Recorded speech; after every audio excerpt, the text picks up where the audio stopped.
como, como recientemente el gobierno está haciendo eh, eh, intentos de apertura y ¿cómo se llama? Y piensa hacer emisiones de acciones nuevas, creo, en el caso de, de CanTV y creo que circulación de acciones que eran propiedad del gobierno en el caso del Banco de Venezuela. Entonces, bueno, puede ser interesante saber cómo se valora la acción, ¿no? Cómo se valoran las acciones, ¿no? Y bueno, y vamos a hacer también una pequeña aclaratoria, ¿no? El, el, la, eh, Nosotros en Venezuela tenemos un concepto un poquito equivocado, ¿no? Porque nosotros llamamos empresas públicas a las empresas del gobierno y las empresas públicas en realidad el término se utiliza es para las empresas que cotizan en la bolsa, ¿no? O sea que una empresa privada que cotiza en la bolsa se le llama empresa pública. ¿Ok? Igual que una empresa privada que no cotiza en la bolsa se le llama privada, ¿okay? En inglés, ¿no? Se llama private cuando la empresa no está inscrita en la bolsa, ¿okay? Se llama public cuando está inscrita en la bolsa, ¿no? Y bueno, y por tanto las empresas del gobierno son empresas del gobierno, ¿no? No son empresas públicas, ¿okay? Y y bueno, este caso en el cual se va a permitir que algunas empresas tengan accionistas privados se llaman empresas mixtas, ¿okay? Y de hecho el CanTV nunca dejó de ser una empresa mixta porque en CanTV el gobierno compró una parte de las acciones que estaban en el mercado. Es más, yo vendí mis acciones de CanTV porque yo no quería ser socio del gobierno. Hubo gente que no vendió, ¿no? ¿Sí?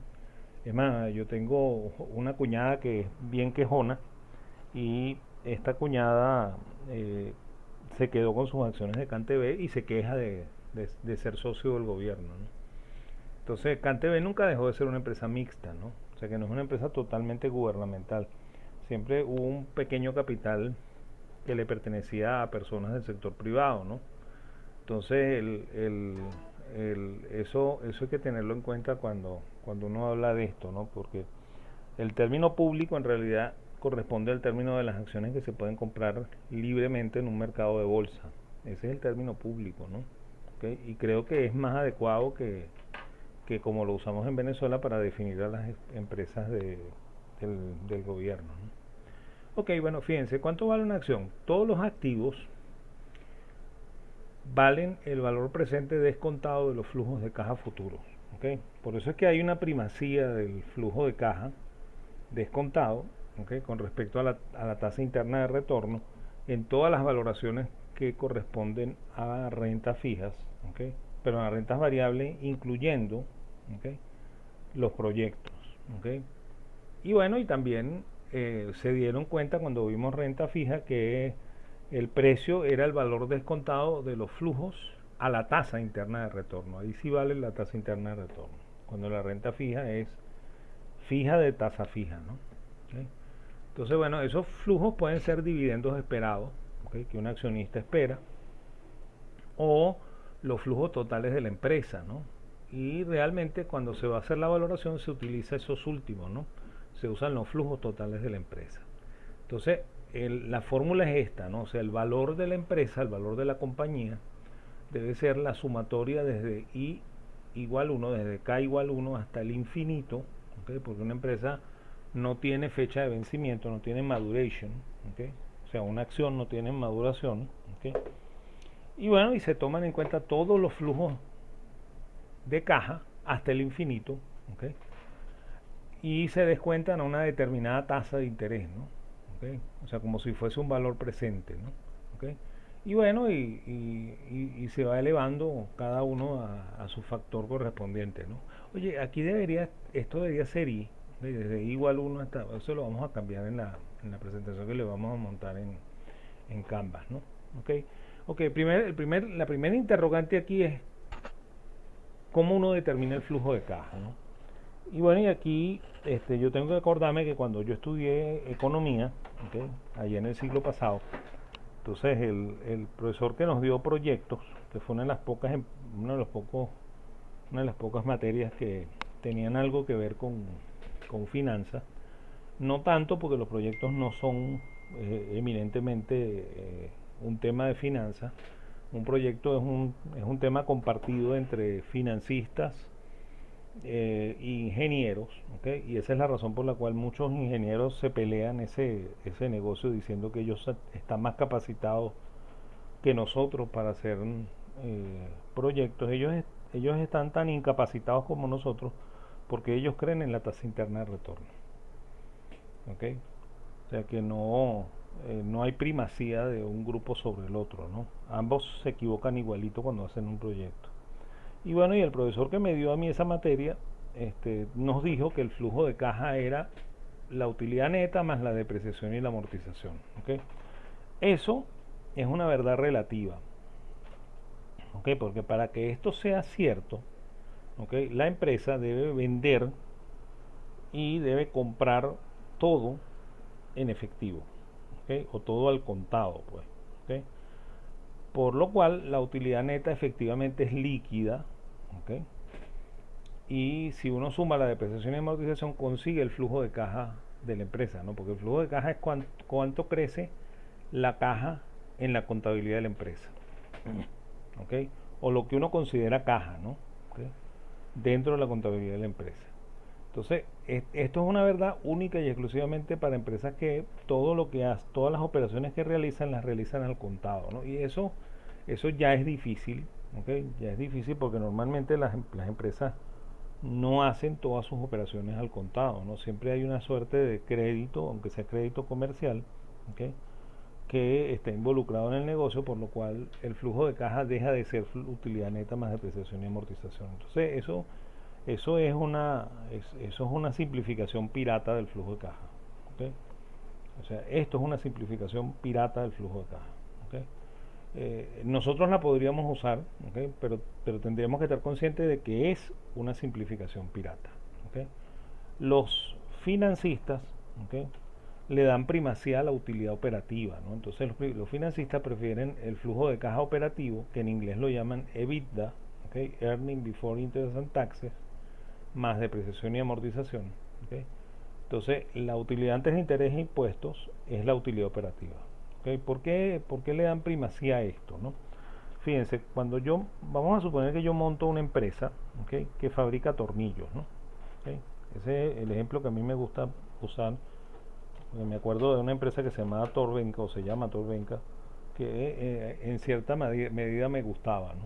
¿Okay? Bueno, supongamos que yo quiero montar una empresa de hacer tornillos, ¿no? Una fábrica de hacer tornillos y bueno, eh, mi negocio de hacer tornillos muere en la utilidad operativa. ¿Ok? Porque la utilidad operativa es el producto de lo que yo vendo, ¿okay? Cuánto me cuesta producir lo que yo vendo, ¿okay? Todo el costo de producción, ¿okay? Más el gasto administrativo, ¿okay? menos el gasto administrativo, o sea, todo lo que me cuestan los empleados, ¿okay? Lo que me cuesta la oficina, ¿okay?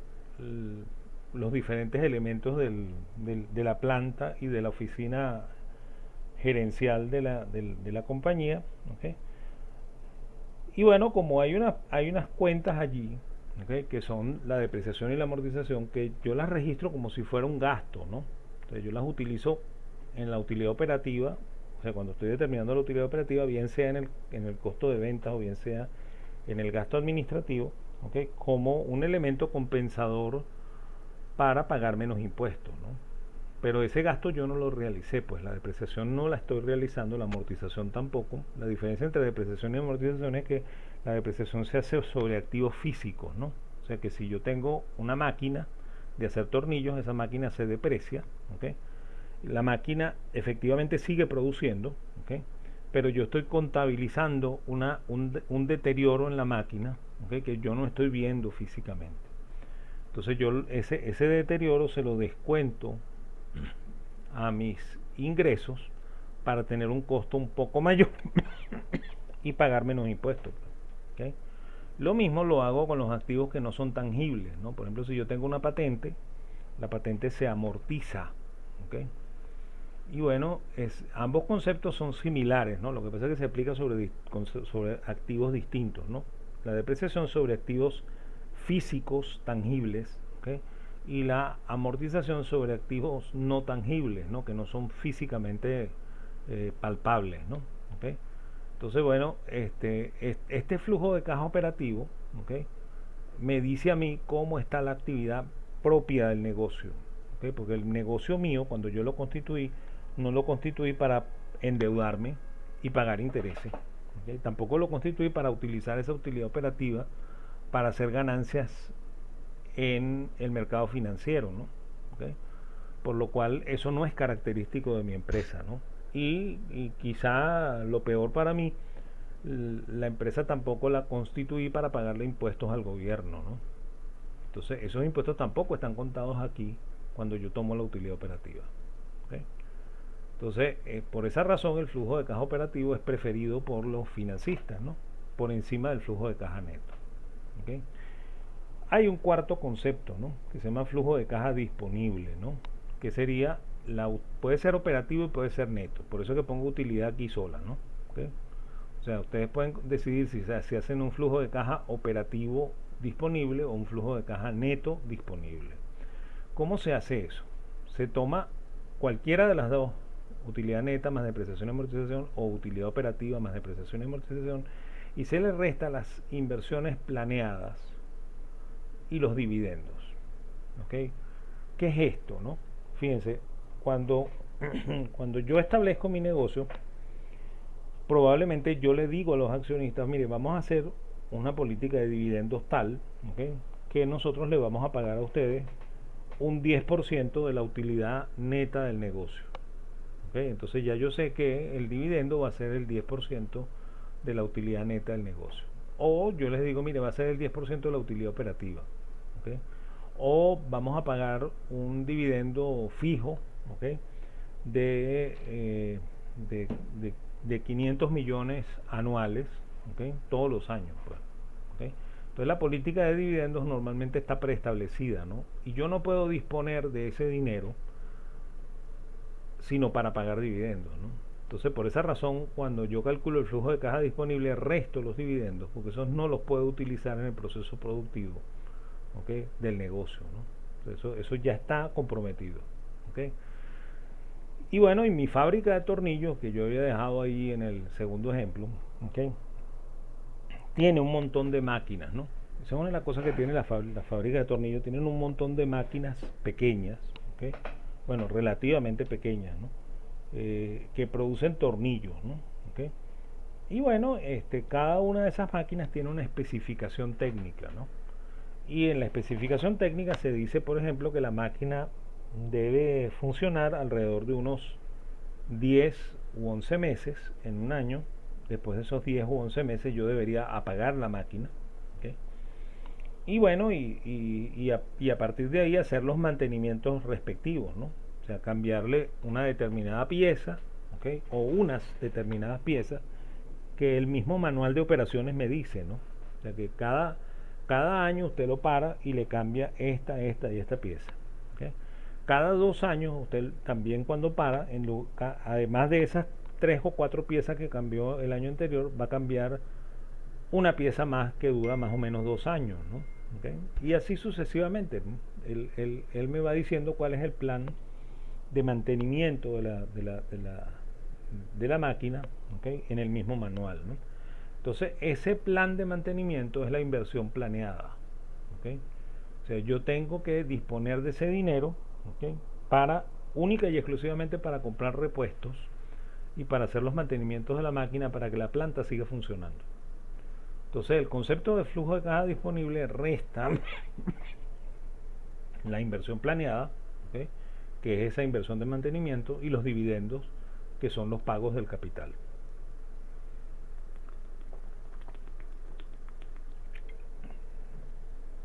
Y bueno, hay un último concepto que se llama flujo de caja libre, ¿ok? Que yo lo pudiera abreviar así, ¿no? O sea, aquí debería decir una L, ¿no? Flujo de caja libre, ¿no? El flujo de caja libre sería la utilidad neta más la depreciación y la amortización, Fíjense que estoy partiendo de este concepto, ¿ok?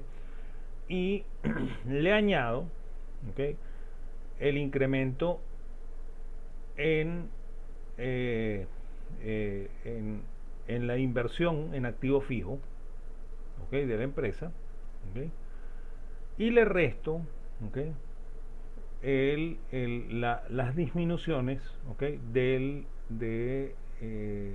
inventario, ¿ok? Entonces ahí me consigo con un aproximado mucho más preciso que cualquiera de estos tres, ¿ok? Entonces, ¿qué es lo que hace normalmente un financista? Toma este dato, ¿ok?, para hacer las valoraciones, ¿ok? Si no puede hacer estos cálculos, porque como yo tengo que trabajar con balances estimados, ¿ok?, si yo no logro hacer una estimación completa, ¿ok?, de balance general y estado de ganancias y pérdidas, entonces, bueno, yo me voy por el flujo de caja disponible, ¿no? Si yo no tengo los manuales y yo no puedo hacer la inversión planeada y tampoco sé cuál es la política de dividendo y no la puedo descifrar, uso el flujo de caja operativo. Y si no puedo hacer el flujo de caja operativo, bueno, puedo hacerlo con el flujo de caja neto, ¿okay? Todos son aproximaciones, ¿okay? La mejor aproximación es esta, la siguiente mejor es esta, la siguiente mejor es esta y la peor es esta, ¿okay? Entonces yo tengo que escoger, ¿no? Eso sí, si yo voy a comparar mi valoración de la empresa A con la valoración de la empresa B, ambas deberían estar valoradas con el mismo flujo de caja, ¿okay? No debería ser una combinación de flujo de caja libre en una y flujo de caja operativo en otra, ¿okay? O sea, no sería lo sensato, ¿okay? Entonces esto se hace con estimaciones, ¿no? Entonces yo estimo, ¿okay?, y bueno, y se descuentan a una tasa, ¿no? Y esa tasa puede ser la tasa de descuento, ¿ok?, la tasa WACC, ¿okay?, que nosotros habíamos hablado de ella ya antes, ¿ok?, o la tasa de rentabilidad esperada que se produce en la fórmula de Sharpe, ¿okay?, en el modelo de, de apreciación de los activos en los mercados de capitales, ¿okay? Puedo usar cualquiera de las dos, ¿no? ¿Cuál es el criterio a utilizar? Bueno, miren, si una empresa va a adquirir a otra, lo sensato es valorar esa empresa al WACC de la empresa que está comprando, ¿okay?, o sea, la empresa compradora. ¿Por qué? Porque ella es la que va a pagar y a ella es a la que le va a costar conseguir los fondos, por eso ella debería descontar a esa tasa, ¿okay? Cuando yo estoy evaluando una empresa en la que yo no estoy comprando toda la empresa, ¿okay?, sino que voy a comprar una porción porque voy a comprar unas acciones, ¿okay?, y yo debería utilizar la fórmula de Sharpe, ¿okay?, porque la fórmula de Sharpe me debería decir cuál es el rendimiento que yo debería esperar de esa inversión, ¿okay? Estamos, entonces esa sería la tasa de descuento. Ese sería el segundo problema a resolver, ¿no? El tercer problema es cómo le llegamos al infinito, ¿no? ¿Okay? Y al infinito se llega con una perpetuidad, ¿okay? Eso lo debieron haber estudiado ustedes en matemática financiera. Una perpetuidad es un determinado instrumento que no vence nunca, ¿okay?, lo que llamaban los consols en el siglo XIX en Inglaterra, siglo XVIII y XIX, que eran los bonos que se compraban por amor al rey. Entonces, bueno, eso se establece, o sea, el consol paga una tasa fija, ¿no? Paga un monto fijo de rendimiento y bueno, eso se valora descontando ese monto a una tasa, ¿no? ¿Okay? En nuestro caso, nosotros utilizaríamos la tasa de descuentos de la misma empresa para encontrar el valor residual, o sea, el valor de esa perpetuidad, ¿okay? Pero como la tasa, el negocio de nosotros debe tener una tasa de crecimiento natural, ¿okay?, y esa la tenemos que establecer, ¿okay? O sea, si supongamos que yo compro una fábrica de hacer, o sea, un supermercado. Vamos a suponer que yo compro un supermercado. ¿Cómo debería crecer el negocio del supermercado? Bueno, como crece la población en el territorio donde se sirve ese supermercado, ¿no? Esa debería ser la tasa de crecimiento natural de esa empresa, ¿no? Porque el consumo debería crecer con el crecimiento poblacional, ¿okay? Entonces su tasa de crecimiento debería ser la tasa de crecimiento de la población del territorio al cual sirve esa empresa, ¿okay? Lo mismo pasa, por ejemplo, con la antigua electricidad de Caracas. Pues la electricidad de Caracas le suplía electricidad a la zona metropolitana de Caracas, y la zona metropolitana de Caracas se estaba quedando sin empresas, ¿no? Sin industrias. ¿Okay? Por lo cual la electricidad industrial era un negocio en declive, ¿okay? Mientras que la electricidad residencial era un negocio en crecimiento, ¿no? Entonces yo debería estimar cuánto crece la población en el territorio de Caracas para saber cuál es la tasa natural de crecimiento de la electricidad de Caracas. ¿Okay? Vamos a poner otro ejemplo. Supónganse ustedes que yo voy a comprar una fábrica de hacer compotas, ¿no? Y las compotas son alimento de niños, ¿no? ¿Okay? Hay algunas personas por ahí que consumen compotas, ¿okay? Pero son un elemento marginal en ese mercado, pues. O sea, no todo el mundo consume más compota, ¿no? ¿Okay? Entonces, bueno, yo debería establecer cómo es la tasa de, de, de crecimiento, ¿okay? de, la, del, de los niños comprendidos entre 0 y 5 años, ¿okay? Que más o menos debería ser la población que consume compotas, ¿no? ¿Okay? Y así sucesivamente, pues. ¿Okay? Entonces, bueno, si yo logro determinar esa tasa de crecimiento natural, se la resto a la tasa de los descuentos, ¿okay? Y con esa tasa descuento el último flujo de caja, ¿okay? Para encontrar el valor residual. ¿Okay? Entonces ya tenemos casi que todos los elementos, ¿no? Entonces, para valorar la empresa, ¿no? ¿Okay? Entonces, ¿cómo se haría entonces? Bueno, se hace una proyección de los flujos de caja por unos 2 o 3 años, ¿okay? Este, eh, Obviamente porque más de 3 años sería muy difícil hacer predicciones, ¿okay? Y bueno, se simplifica usando esa tasa de crecimiento natural y usando la tasa de descuento, ¿okay? Se consigue el valor residual, se hacen los descuentos, ¿okay? Y se determina cuánto vale la empresa, ¿okay? Y bueno, y aquí no me queda más que cerrar esto diciendo que la renta variable es incierta y que involucra riesgo, ¿okay? Que todos los cálculos que yo pudiera hacer se realizan siempre ex post, ¿okay? Que una forma de analizar el negocio de la renta variable es por medio del cálculo y la comparación de múltiplos, ¿okay? Que el dividendo efectivo afecta la valoración de la empresa, ¿okay? Que los dividendos en acciones solo son un ajuste contable que no afecta para nada la valoración de la empresa, y que los derechos de suscripción afectan la valoración de la empresa, y por tanto el accionista debería realizar esas suscripciones, porque de otra manera pierde participación en el negocio, ¿no? ¿Okay? Y bueno, y que el valor se estima utilizando los flujos de caja descontados a la tasa de descuento, ¿okay? Y esa tasa de descuento puede ser el WACC o el CAPM, ¿no? O sea, el, el, la metodología de Capital Asset Pricing Model, ¿no? Fíjense, a esto le queda unos minutos, ¿no?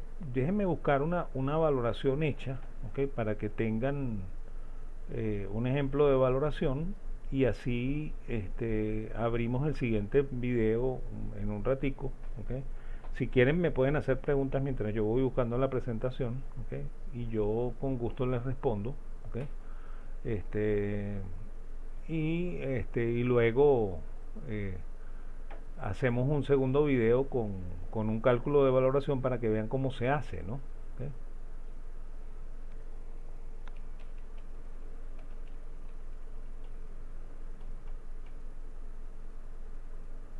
¿Aló?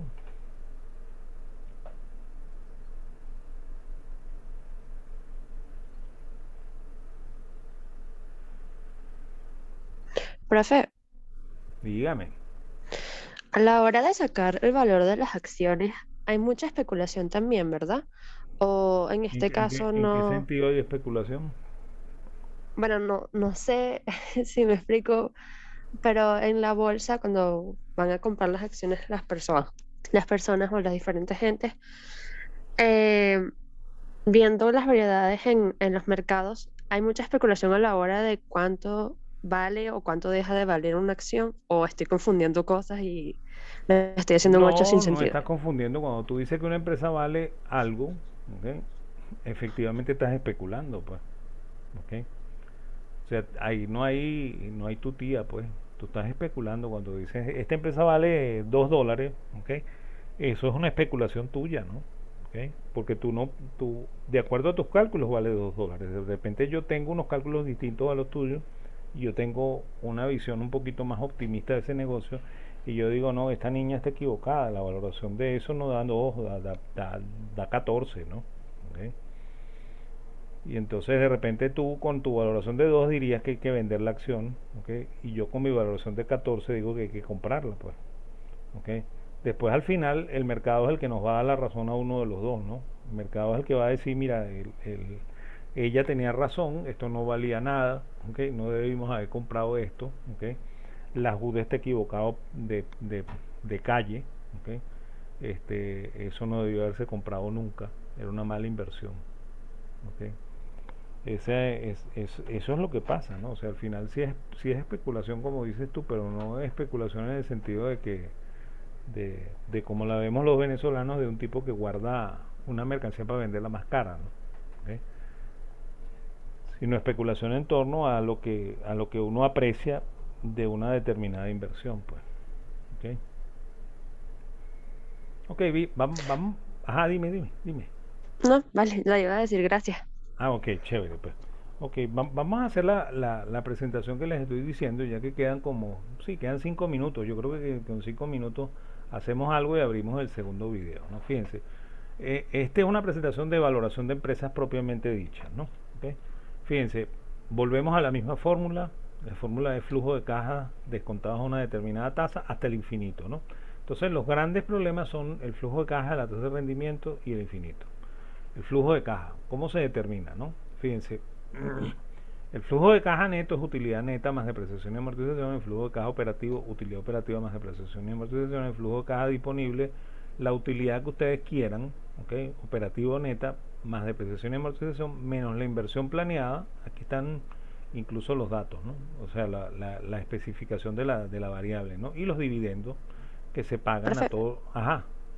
Está compartiendo la pantalla. Es que solamente estoy viendo la presentación anterior. Que yo creía que sí. Ya va. Ahí está. Ahí creo que la debes ver. ¿Ves Sí, algo ahora sí. nuevo? Eso. Okay. Entonces fíjense, volviendo otra vez. El valor de la empresa es el flujo de caja descontado a una determinada tasa hasta el infinito. ¿Okay? Aquí hay tres problemas. El flujo de caja, la tasa de rendimiento y el infinito, ¿no? Entonces esos tres problemas hay que resolverlos. ¿Okay? Un problema es aquello que se puede resolver. ¿Okay? No son, no, el flujo de caja no son las ventas y tampoco son los rendimientos de la empresa, ¿no? Y pueden ser estas cuatro cosas, ¿no? Que están aquí. ¿Okay? Aquí hay otra fórmula de flujo de caja libre, ¿no? ¿Okay? Que sale del de, ¿cómo se llama? Del estado de flujo de caja de contabilidad. ¿Okay? También ese se puede usar como flujo de caja libre, ¿no? ¿Okay?